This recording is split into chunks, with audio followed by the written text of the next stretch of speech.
ఆ మధ్యలో ముఖ్యమంత్రి రేవంత్ రెడ్డి గారు గాడిద గుడ్డిలా పెట్టుకొని తిరిగారు కదా.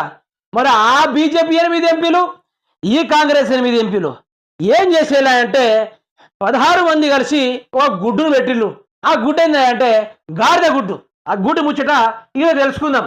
కేంద్ర బడ్జెట్ తెలంగాణకు దక్కింది. కాంగ్రెస్ ఎంపీలు 8, బీజేపీ ఎంపీలు 8 పార్టీలనే పక్కన పెట్టి తెలంగాణగా చూడండి. ఈ వీడియో తెలంగాణకు జరిగిన అన్యాయం గురించి ఆలోచించండి. పూర్తి స్థాయి రఘునందన్ గారు ఏమంటున్నారో ఆ వీడియోని ఒక్కసారి వినండిగా. బీఆర్ఎస్ కి ఎందుకు ఓటేయాలి? ఫర్ ఎగ్జాంపుల్ 17 గెలిచిర్రు. నువ్వేం గట్టికి మరి బీఆర్ఎస్ ఎందుకు ఓటేయాలి? బీఆర్ఎస్ గెలిస్తే ఏమి గెలుస్తున్నాడు. మరి ఈ రోజు బీజేపీ కేంద్రంలో బీజేపీ పార్టీ ఉండి తెలంగాణ రాష్ట్రంలో 8 బీజేపీలు మీరే మంత్రులు అయ్యి మరి మీరేం చేసిళ్ళు? తెలంగాణ రాష్ట్రానికి చిల్లి గవ్వ ఎందుకు తెలియదు? తెలంగాణ రాష్ట్రానికి ఎందుకు 1 రూపాయి తీసుకురాలేదు? తెలంగాణ బడ్జెట్కి మీరెందుకు తీసుకురాలేదు?